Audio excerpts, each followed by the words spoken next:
যুক্তরাষ্ট্র এবং ইসরায়েল ইরানের কমান্ড কাঠামো ভেঙে দেওয়ার চেষ্টা করেছে অনেকবার। এই মৃত্যুর মধ্য দিয়ে কূটনীতি সহজ পথে চলবে। তারপরেও শেষ প্রশ্ন, কে উত্তরসূরি? সবাই জানতে চাইছে খামেনির জায়গায় কে আসবেন।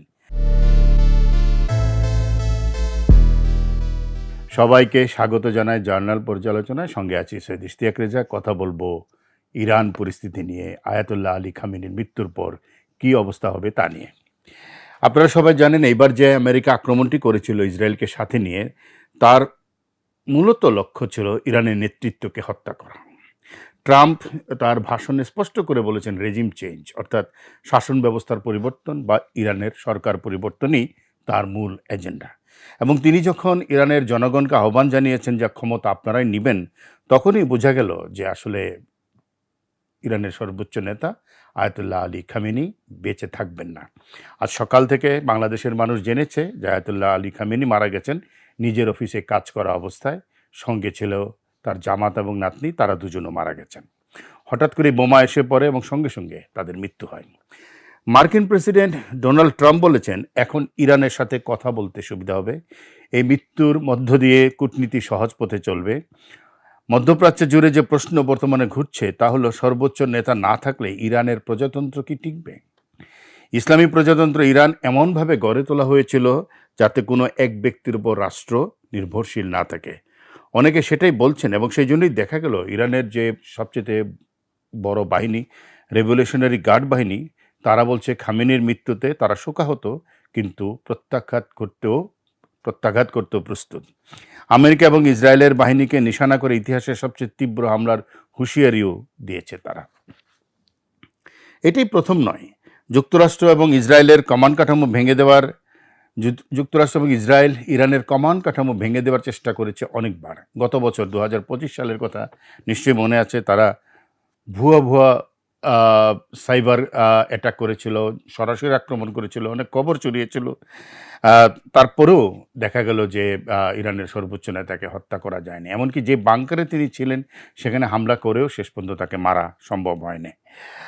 হ্যাঁ, নিহত হয়েছিলেন, আইজিআরসির কমান্ডার নিহত হয়েছিলেন, সশস্ত্র বাহিনীর প্রধান মারা গেছেন, 2 প্রধান যুদ্ধ কমান্ডার মারা গেছেন, কিন্তু খামেনি বেঁচে ছিল। এরপর দেখা গেল খামেনি কয়েক ঘন্টার মধ্যেই নতুন কমান্ড কাঠামো তৈরি করতে পেরেছিলেন এবং ক্ষেপণাস্ত্র ছোড়াও বন্ধ হয়নি, রাষ্ট্র ভেঙে পড়েনি। সোভিয়েত যুগে একটা কথা ছিল যে পেরিমিটার সিস্টেম, বা পশ্চিমা বিশ্লেষকদের কাছে এটির পরিচয় ছিল ডেড হ্যান্ড নামে।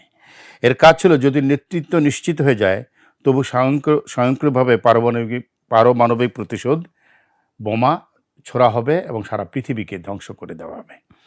ধারণাটি ছিল নেতৃত্ব ধ্বংস করলেও প্রতিশোধ আটকাবে না। ইরানও একটা এরকম ব্যবস্থা গড়ে তুলেছে, তবে সেটা অস্ত্রে নয়, প্রোটোকলে। আন্তর্জাতিক সংবাদ মাধ্যম জানিয়েছে সম্ভাব্য ডিক্যাপিটেশন স্ট্রাইক মাথায় রেখে আগেই নিম্নপদস্থ কর্মকর্তাদের ক্ষেপণাস্ত্র ছোড়ার অনুমতি দিয়ে রাখা হয়েছিল। ফলে এখন উপসাগরীয় অঞ্চলে মার্কিন ঘাঁটি, তেল আবিব এবং দুবাই লক্ষ্য করে যে ক্ষেপণাস্ত্র ছোড়া হচ্ছে তা সর্বোচ্চ নেতার সরাসরি নির্দেশ ছাড়াই হচ্ছে। মাথা নেই বলতে গেলে, দেহ চলছে। এই পরিস্থিতিতে সবচেয়ে বড় উদ্বেগ জ্বালানির বাজারে। হরমুজ প্রণালী দিয়ে বিশ্বে প্রতিদিন প্রায় 20% তেল প্রবাহিত হয়। বড় বড় তেল কোম্পানি ইতিমধ্যেই শিপমেন্ট স্থগিত করেছে। যদি এই অবস্থা চলতে থাকে আরও কিছুদিন, সারা পৃথিবীতে জ্বালানি সংকট দেখা দিবে।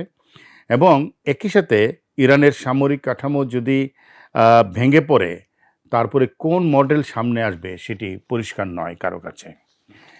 উত্তরাধিকার নয়, নিয়ন্ত্রণই বড় প্রশ্ন। 1979 সালে রেজা শাহ পাহলভীর পতনের পর ইরানে আয়াতুল্লাহ রুহুল্লাহ খামেনি যে নীতি প্রতিষ্ঠা করেছিলেন তা ছিল ব্যক্তির চেয়ে রাষ্ট্র বড়।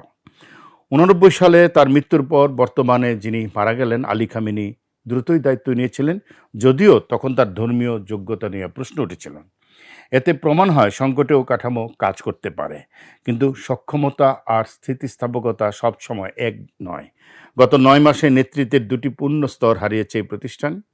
এখন নতুন শূন্যতা তৈরি হয়েছে। সর্বোচ্চ নেতা বাছাইয়ের দায়িত্বপ্রাপ্ত পরিষদও ক্ষতিগ্রস্ত হতে পারে। প্রশ্ন হলো, কে সিদ্ধান্ত নেবে, যুদ্ধ কখন থামবে? 4টি সম্ভাব্য পথের কথা সারা পৃথিবীতে আলোচিত হচ্ছে। একটি হলো ইরানের বিপ্লবী বাহিনী, যাকে আইআরজিসি বলা হয়, সে নিয়ন্ত্রণ নিতে পারে। নিরাপত্তা বাহিনী সমষ্টিগত নেতৃত্ব গঠন করে একজন ব্যক্তিকে ধর্মীয় প্রতীক হিসেবে নেতা বানিয়ে ক্ষমতার নিয়ন্ত্রণ নিতে পারে। অথবা ইরানে হয়তো দীর্ঘস্থায়ী ক্ষমতার দ্বন্দ্ব দেখা দিবে, সামরিক, ধর্মীয় এবং প্রাদেশিক কমান্ডের মধ্যে টানাপোড়েন, জ্বালানি বাজারে দীর্ঘ অস্থিরতা শুরু হতে পারে। ৩ হলো মানুষের অভ্যুত্থান। আমরা দেখেছি ইরানে কিছুদিন পরপরই জনগণ রাস্তায় নামে। সম্প্রতিও আমরা দেখেছি বহু মানুষ রাস্তায় নেমেছে। বলা হচ্ছে খামেনি প্রায় ৩০,০০০ মানুষকে হত্যা করে ক্ষমতায় টিকেছিলেন সাম্প্রতিক বিক্ষোভে। এবং সেটা ঘটেছে জানুয়ারি ২৬-এ, এবং সেটা নজিরবিহীন এবং নিরাপত্তা বাহিনীর সদস্যদের জন্য সাংঘাতিক ধরনের চ্যালেঞ্জ বলেই মনে হচ্ছে। সংগঠিত বিকল্প নেতৃত্বের অভাব যেহেতু বেশি, ফলে দেখা যাবে যে গোলযোগ, ধ্বংস, হত্যা এগুলো এত বেশি পরিমাণে হচ্ছে যে শেষ পর্যন্ত জনগণই ক্ষমতা দখল করতে পারে। ৪ হলো রাষ্ট্রের পতন। প্রতিবেশী দেশগুলো যেটির জন্য প্রস্তুতি নিচ্ছে, অর্থাৎ ইরান রাষ্ট্র হিসেবে কি ভেঙে পড়বে, সেরকম একটা প্রস্তুতি কিন্তু কাতারে আছে, ইউএইতে আছে, সৌদি আরবও চিন্তা করছে।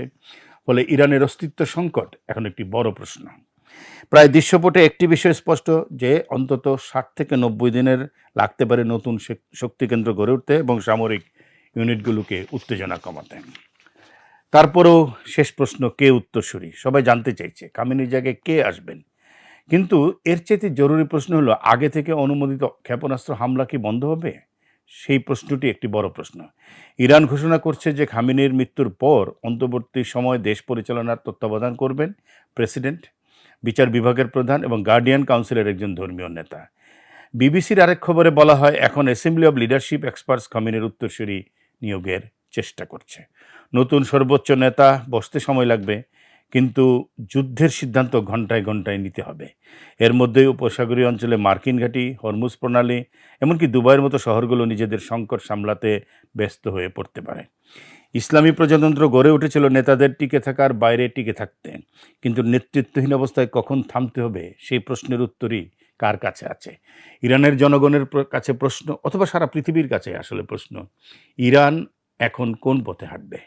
কট্টরবাদী ইসলামী ব্যবস্থা থেকে কি ফিরবে উদার অসাম্প্রদায়িক ধর্মনিরপেক্ষ শাসন ব্যবস্থায়, যার জন্য ইরানের মানুষ অপেক্ষা করছে ৪৭ বছর ধরে?